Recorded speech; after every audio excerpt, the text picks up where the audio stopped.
Nothing ने इस साल 5 साल कंप्लीट कर लिए। यस, नथिंग ऑलरेडी 5 साल पुरानी कंपनी हो चुकी है, लेकिन जो नथिंग जैसी कंपनी है, क्या मार्केट के अंदर क्या वैसे ही प्रोडक्ट हम आगे निकालती रहेगी जिसके लिए वो जानी जाती थी? क्योंकि नथिंग का कहना था कि हम अपने मोबाइल फोन्स को इंटरेस्टिंग बनाएंगे, टेक बहुत बोरिंग हो रहा है और बोरिंग वाली चीजों को हम फिर से एक्साइटिंग करेंगे। लेकिन लेटेस्ट जो नथिंग की लाइनअप देख के ऐसा लग रहा है यार ये भी कोई भी रैंडम कोई थर्ड पार्टी ब्रांड जैसा बनते जा रहे हैं, जिसके बारे में लोगों को पता नहीं रहता, जिसके फोन्स आते हैं मार्केट से कब गायब हो जाते हैं, कुछ नहीं। और ये कहानी 2025 में ही देखी नथिंग के बारे में। नथिंग ने इस साल कौन से फोन लॉन्च करे? 3A प्रो को लॉन्च किया। 3A प्रो की कीमत थोड़ी सी ज्यादा थी, लेकिन फिर भी नथिंग फोन 3A काफी सॉलिड फोन था अपने प्राइस पॉइंट पर। कई सारे लोगों ने इस फोन को लिया और पसंद भी किया। और 3A प्रो क्या था कि डिजाइन थोड़ा सा यूनिक था, लेकिन फिर भी अंडर 30,000 का था, जिस कारण से लोग उसे यहाँ पे ले रहे थे। लेकिन प्रॉब्लम बताऊं क्या थी नथिंग के साथ? उसके अंदर ये थे कि यार फोन के अंदर वो मसाला नहीं मिल रहा था। फोन ऐसे लग रहे थे कि उसके अंदर जो हार्डवेयर स्पेसिफिकेशन होता है वो और ज्यादा बेटर हो सकती थी। और नथिंग ने हमेशा से बोला कि यार वो कभी भी हार्डवेयर स्पेसिफिकेशन के गेम में नहीं है, वो एक ऐसे गेम में बने हुए जिसके अंदर लोगों को बेस्ट एक्सपीरियंस देते। चलो बेस्ट एक्सपीरियंस ये वाली बात हमने मान ली नथिंग की, लेकिन फिर क्या होता है? नथिंग का नथिंग फोन 3 आता और सच बात पता चल जाती है कि नथिंग का फोन 3 किसी भी कीमत पे वर्थ नहीं रहता। वो एक ऐसा फोन निकल कर आता है जिसकी कीमत लगभग 80,000 तक टच कर रही है। और सबसे बड़ी बात तो ये है कि बिग बिलियन डे में वो फोन 35-40 हजार में भी लोगों ने खरीदा और ऑफलाइन में भी 35-40 हजार का यहाँ पर बिका है। अब आप खुद सोच के देखिए कि नथिंग का फोन 3 जिन लोगों ने डे 1 पे फुल प्राइस पर लिया होगा 80,000 का, उन लोगों की हालत यहाँ पर क्या हुई होगी? ये भी एक बहुत बड़ा सवाल है, क्योंकि नथिंग देखा जाए तो अपनी जो प्राइसिंग होती है वो भी मैच नहीं कर पाया। और आप ये भी सोचिए कि नथिंग ने कितना बड़ा बेटर दिया उन यूजर्स को जो यहाँ पे उसके डे 1 बायर थे। अब फ्यूचर में जो नथिंग का फोन 4 और दूसरे फोन आएंगे, क्या वो उनके ऊपर जाएंगे कि नहीं जाएंगे? इसके साथ ही अगली चीज है कि लेटेस्ट जो नथिंग ने अपना फोन लॉन्च किया, नथिंग फोन 3A लाइट, वो पूरा का पूरा CMF फोन 2 प्रो का कॉपी, जिसके अंदर फोन के पीछे का बैक पैनल डिजाइन उन्होंने चेंज कर दिया और जबरदस्ती का मैक्रो कैमरा यहाँ पर लिया। और एक जमाने में जो नथिंग थी वो मैक्रो और डेप्थ सेंसर को क्रिटिसाइज करती थी, और सच बात है कि मैक्रो और डेप्थ का लिटरली कोई भी यूज नहीं है। लेकिन मैक्रो सेंसर दोबारा से मोबाइल फोन के अंदर डालना टोटली सेंस नहीं बनाता है। इसके अलावा वो फोन भी Dimensity 7300 प्रो जैसे चिप के ऊपर आ रहा है, और ऑलरेडी CMF फोन 2 प्रो जो मैं समझता हूँ कि इस साल का उनका सबसे अच्छा फोन था, वो फोन के भी वो नजदीक नहीं आ पा रहा, क्योंकि जबरदस्ती नथिंग वाले पता नहीं अपने आप को क्या करने में लगे हुए हैं। इसके अलावा बात करें तो ग्लिफ लाइटिंग को लेके भी काफी क्रिटिसिज्म मिला, और फाइनली ग्लिफ लाइटिंग डिच करके यहाँ पे वो लेकर आ गए ग्लिफ मैट्रिक्स, जिसे कुछ लोग पसंद करते, कुछ लोग नहीं करते, लेकिन वो इम्पैक्ट क्रिएट नहीं कर पा रही जैसे एक जमाने में ग्लिफ लाइट ने किया था। और ग्लिफ लाइटिंग की बात करें तो नथिंग फोन 3A लाइट में सिर्फ एक डॉट बन के यहाँ पर आ गया। और बात करें तो देखा जाए तो इस साल जो नथिंग है ना, एक पूरे तरीके से मेन स्ट्रीम ब्रांड में बनती जा रही है। और ये नथिंग के लिए बात ट्रू है, क्योंकि नथिंग शुरू हुई थी एंथुसियास्ट ब्रांड से कि हम एक एंथुसियास्ट ब्रांड है, हम वैसे प्रोडक्ट बनाएंगे जो लोग लेना चाहते हैं, यानी कि एंथुसियास्ट कम्युनिटी के लिए, जिसके अंदर हार्डवेयर अच्छा होगा, स्पेसिफिकेशन अच्छी होगी, जिसके अंदर लोगों को हम एक लाइटिंग देंगे और फोन के अंदर कुछ ऐसी नई चीज क्रिएट करके देंगे जो इससे पहले मोबाइल फोन्स में कॉमन नहीं थी। ये फिलॉसफी थी नथिंग फोन 1 की, और नथिंग फोन 1 इसीलिए काफी ज्यादा सक्सेसफुल प्रोडक्ट बना था।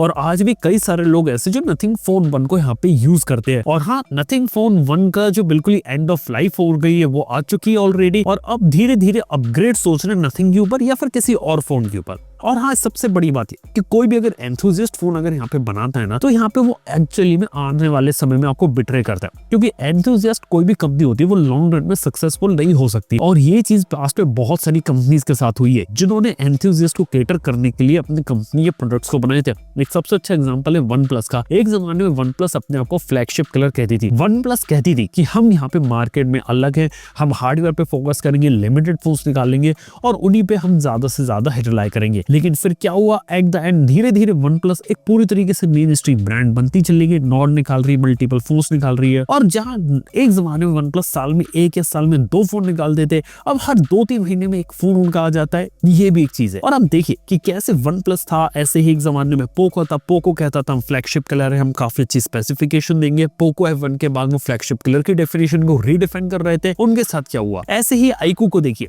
एक जमाने में iQOO क्या था कि हार्डवेयर स्पेसिफिकेशन अच्छी देगा, आपको कमाल का सॉफ्टवेयर देगा, गेमिंग कराएगा। आज के समय वो भी 73,000 रुपीज का फोन निकाल रहे हैं। आप खुद सोच के देखिए, क्या नथिंग जैसी कंपनी अगर ये सब नहीं करेगी तो क्या सर्वाइव कर पाएगी? वेल, इसके दो तरीके देखने के। कंपनी के पर्सपेक्टिव में बात करें तो यह वो कंपनी आने वाले समय में सर्वाइव नहीं कर सकती थी, इस वजह से उनको डिसीजन लेने पड़े, क्योंकि लिटरली नथिंग एक स्टार्टअप है और 5 साल अगर किसी स्टार्टअप को हो जाते तो बड़ी बात इसलिए रहती क्योंकि 90% स्टार्टअप 5 साल के अंदर यहाँ पे फेल हो जाते हैं, जिस वजह से नथिंग कंपनी यहाँ पे टिकी हुई है और आगे फंडिंग यहाँ पर ले रही है और धीरे धीरे आगे चल के प्रॉफिटेबिलिटी भी उससे दिखानी पड़ेगी, क्योंकि डेफिनेटली नथिंग के ऊपर उसके इन्वेस्टर का प्रेशर काफी ज्यादा रहेगा, क्योंकि अब उनकी डिमांड रहेगी अब तो इतना ज्यादा टाइम हो गया और हमें पैसा यहाँ पे बना कर दो। इसके साथ अगली प्रॉब्लम नथिंग के साथ यही है कि वो अपने प्रॉमिसेस को फुलफिल नहीं कर पा रहे, क्योंकि ऑब्वियसली इन्वेस्टर्स का प्रेशर इतना है और one of the core promise था कि हमको क्लीन यूआई यहाँ पर देंगे। हालांकि यहाँ पे जो फोन्स आ रहे हैं उनके फ्लैगशिप वाले उसके अंदर तो क्लीन यूजर एक्सपीरियंस देंगे, लेकिन जो भी बजट मिड रेंज वाले फोन्स है वो नथिंग OS 4 के साथ अब एड्स वगैरह इंटीग्रेट कर रहे हैं, ग्लिम्स जैसा ला रहे हैं, ग्लैंस जो यूआई रहता है जिससे काफी ज्यादा क्रिटिसिज्म मिलता है उसे इंटीग्रेट किया जा रहा है। ये चीज नथिंग के सच बताऊं ओरिजिनल यूजर को पसंद नहीं।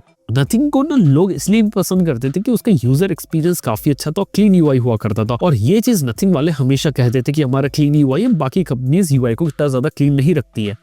लेकिन आज के समय में बैकट्रैक लेना क्लीन यूआई पे ये भी क्रिटिसिज्म वाली बात है, क्योंकि at the end of the day क्या हुआ कि आप लोगों ने इन तरीकों से कीमतें बढ़ा के फोन को भी महंगा कर दिया, उसमें ब्लोटवेयर्स डाल दिए, उसमें ग्लैंस डाल दिया। इससे क्या हुआ कि आप लोगों ने इन्वेस्टर को खुश कर दिया कि इन्वेस्टर को ये लगे कि आप ज्यादा से ज्यादा पैसा बना रहे हो, लेकिन इन द एंड यूजर्स का क्या, जो नथिंग का फोन यहाँ पे यूज करते, जो नथिंग के फैंस थे जिनकी वजह से कंपनी खड़ी थी, क्योंकि अगर कस्टमर्स ही अगर इनके फोन्स को नहीं लेगा, कस्टमर्स की अगर आप रिस्पेक्ट नहीं करेंगे तो एट द एंड यहाँ पे कंपनी का क्या होगा। और लोगों के पास आज के समय में ऑप्शंस खुल गए हैं कि यहाँ पे वो दूसरे ब्रांड को जा सकते हैं, दूसरे ब्रांड को कंसिडर कर सकते हैं, और नथिंग में वैसा कुछ भी यूनिक नहीं बचा है जिसे देख के ऐसा लगे कि ये कंपनी फ्यूचर में कुछ नया करेगी या कुछ नई चीज आपको यहाँ पे बनाकर दे देगी। आज के समय वही फोन वही चीजें बनाएंगी, ज्यादा से ज्यादा पीछे के बैक पैनल में थोड़ी बहुत इंजीनियरिंग ये लोग खुद थोड़ा डिजाइन चेंज कर देंगे और हम पीछे लाइटें या डिस्प्ले वगैरह लगा के कुछ चीजें यहाँ पे अलग कर सकते हैं। इससे ज्यादा इनके मोबाइल फोन्स में कुछ भी ऐसा नहीं है, ना ही top of the line camera आपको देखने को मिल रहा है, ना ही top of the line specification है, ना ही top of the line software रह गए इनके पास, ना ही फास्टेस्ट अपडेट्स रह गए।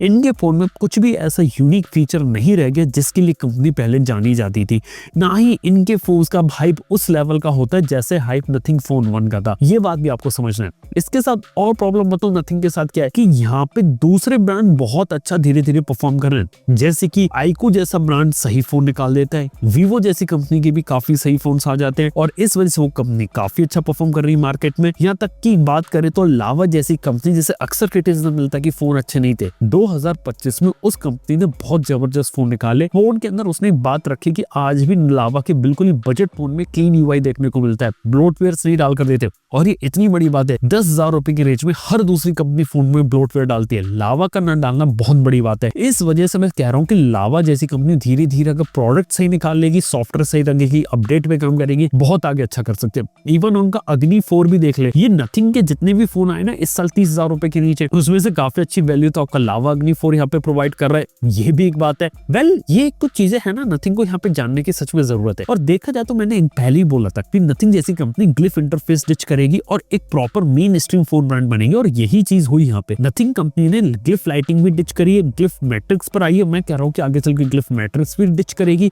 और धीरे धीरे ये लोग यहाँ पे और ज्यादा मेन स्ट्रीम ब्रांड जाएंगे। और मेन स्ट्रीम ब्रांड का कहने का मतलब है कि ऐसा ब्रांड जो ऑनलाइन भी रहेगा, ऑफलाइन भी रहेगा। और फोन 3a लाइट जो है वो टोटली ऑफलाइन के लिए ही बनाया गया है, ये बात मैंने कंफर्म करी है। यहाँ तक कि मेरे सोर्सेज से वहां से ये भी पता चला कि यहाँ पे जो हिमांशु टंडन थे जो पहले पोको में हुआ करते थे, वो CMF के अंदर सिर्फ इसलिए आए ताकि नथिंग यहाँ पे ऑफलाइन एक्सपेंशन कर सके, क्योंकि हिमांशु की जो स्ट्रॉन्ग प्रेजेंस थी वो ऑफलाइन वाले मार्केट में थी, जो वो Xiaomi में हुआ करते थे पोको से भी पहले। इस वजह से वो नथिंग का पार्ट बने ताकि जो नथिंग है अब वो ऑफलाइन मार्केट के अंदर भी एक्सपेंड कर सके और ऑफलाइन शॉप्स में भी अपने प्रोडक्ट्स को यहाँ पे अवेलेबल करवा सके। जिस वजह से आप ये समझ के रखिए कि नथिंग जैसी कंपनी के प्राइसेस अब और ज्यादा हाई होने वाले, और ये कंपनी अब और भी ज्यादा मेन स्ट्रीम बनेगी, और जितना ज्यादा मेन स्ट्रीम बनेगी उतना ज्यादा जो ओरिजिनल प्रोसेस थी जिसकी वजह से कंपनी खड़ी हुई थी वो लूज करेगी, क्योंकि उसे अब नए कस्टमर्स को ग्रैब करना है। और सबसे बड़ी चीज है कि नथिंग को आज भी लोग नहीं जानते मेन स्ट्रीम में, ऑफलाइन में आने से लोग इसे यहाँ पर जानेंगे, हो सकता है इसके डिजाइन को पसंद करेंगे, और फोन 3a 3A लाइट के बारे में ये पता चला कि फोन 3A लाइट का जो डिजाइन है वो बिल्कुल मैच करता है फोन 3 के डिजाइन के, और 80,000 रुपए का डिजाइन अगर वो 20,000 में देंगे तो कोशिश कर रहे हैं कि ये फोन भी उनका बिक जाए। अब बिकेगा कि नहीं बिकेगा इसके बारे में नहीं पता है,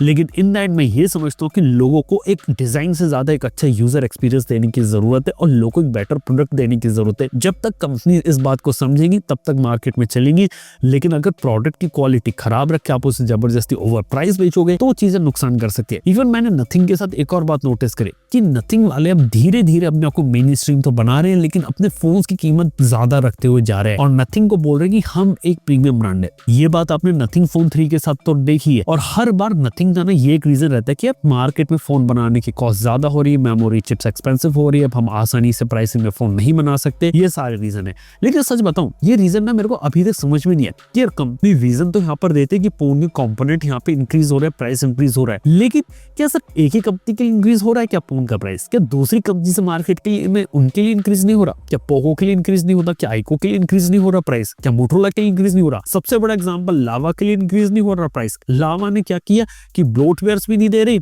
आपको एक क्लीन एक्सपीरियंस भी दे रही है और आपको मेटेलिक फ्रेम दे रही है, बिल्ड भी अच्छी दे रही है, सब कुछ 25,000 रुपए के अंदर दे रही है, प्रोसेसर भी अच्छा उन्होंने दे दिया। ये सारी चीजें लावा जैसी कंपनी क्रिएट कर रही है, तो आप क्रिएट क्यों नहीं कर पा रहे?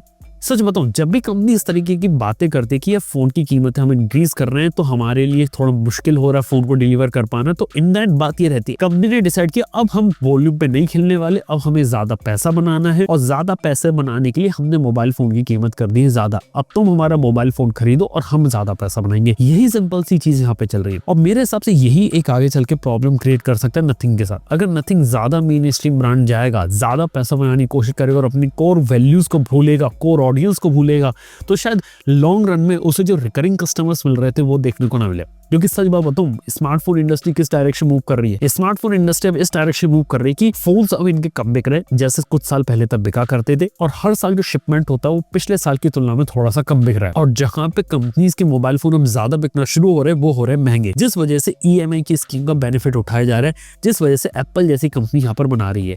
इसके साथ ही ये भी देखा है कि काफी सारी कंपनीज अपने आपको एप्पल जैसा दिखाने के लिए भी अपनी कीमतों को बढ़ा रहे हैं, लेकिन वो ये बोल रहे हैं कि यहाँ पे मोबाइल फोन की कीमत तो आप बढ़ा रहे हो, लेकिन यहाँ पर है ना लोगों की जो इनकम होती है वो नहीं बढ़ रही। तो अब EMI फाइनेंस स्कीम कुछ भी कर लो, मोबाइल फोन उनके लिए महंगा ही हो रहा है। और धीरे धीरे जब महंगा होता जाएगा और एक बार लोग अब अवॉइड करना शुरू कर देंगे मोबाइल फोन्स को जो क्रेजीली ओवर प्राइस्ड हो रहे हैं, तो कहीं ना कहीं इन कंपनीज को भी बैक ट्रैक करना पड़ेगा और अपनी फोन की कीमतें सही करनी पड़ेंगी। क्योंकि आज के समय बस यही है कि फोन अगर कम बिक रहे हैं तो ज्यादा कीमत में बेचो और ज्यादा से ज्यादा पैसा बनाओ और ज्यादा जगह अवेलेबल करवाओ, मतलब ऑनलाइन बेचो, ऑफलाइन बेचो, जितना ज्यादा बेच सकते हो उतना ज्यादा बेचो। यही एक सिंपल सी स्ट्रेटजी चल रही है और ये लग रहा है कि इस पे कहीं ना कहीं लगाम लगने की जरूरत है। और कहीं ना कहीं अगर लोगों ने बॉयकॉट करना शुरू कर दिया, इनके फोन्स महंगे खरीदना कम कर दिया, बिल्कुल ही बंद कर दिया, तो शायद इन कंपनीज को कहीं ना कहीं अकल आएगी कि हमने कुछ ज्यादा ही कीमतें कर दी, अब कीमतों को दोबारा से सही करने की जरूरत है अगर हमें मार्केट में टिके रहना है। तो नहीं तो कीमतें बढ़ाते रहो, आप महंगा फोन निकालते रहो,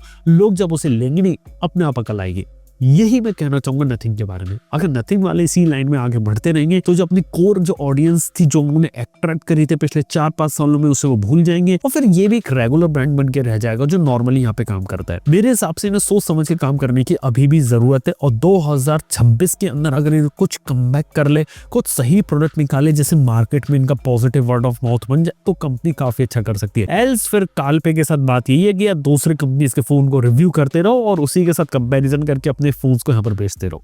सिर्फ ये कहना चाहूंगा मैं। तो दोस्तों ये थी बात यहाँ पे नथिंग की। आप लोगों ने वीडियो में कुछ भी नया सीखा, कुछ भी नया जाना, कुछ भी मेरे मैसेज को अगर समझे तो प्लीज चैनल को सब्सक्राइब करना। ऐसे ही हम वीडियोस यहाँ पे बनाते रहते हैं। थैंक यू बने रहने के लिए। मैं आपसे मिलता हूँ अपने नेक्स्ट वीडियो के अंदर। Good bye.